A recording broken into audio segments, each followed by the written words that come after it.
Si, Quentin et Lucas, ils sont tous là? Ouais. Pas de désistement, tout le monde est toujours d'accord? Ouais. Alors l'organisation ici des élections dans l'établissement est particulière puisque l'objectif c'est de faire prendre conscience aux élèves de ce qu'implique un petit peu leur parcours citoyen.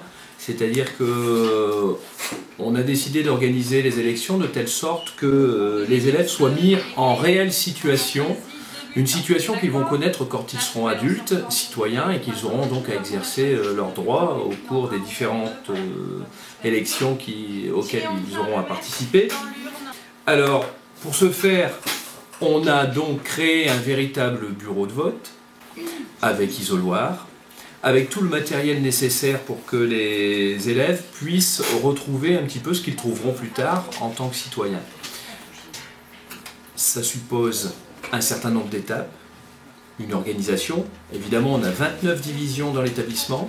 Donc, qui dit 29 divisions dit 29 séances d'élections différentes, puisque effectivement, 1 heure correspond à chaque classe. Celui qui a 10 voix au premier tour sera élu délégué de la classe. En cas d'égalité, on revote. C'est le plus jeune qui est élu. Bernard Lucas.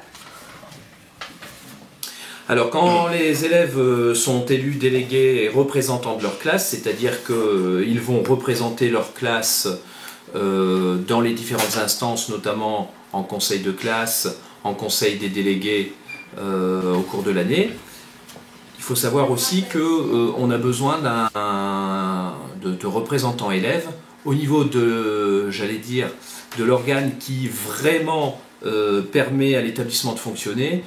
C'est ce qu'on appelle le conseil d'administration.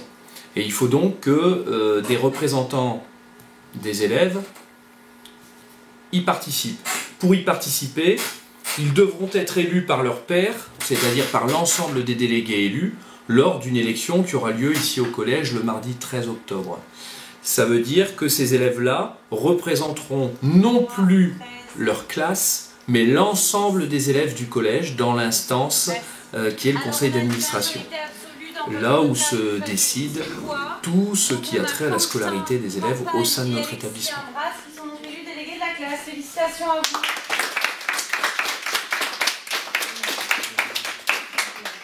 Si on veut que les représentants des élèves soient efficaces et aient véritablement un rôle à jouer et n'aient pas simplement un titre honorifique, ça suppose une formation.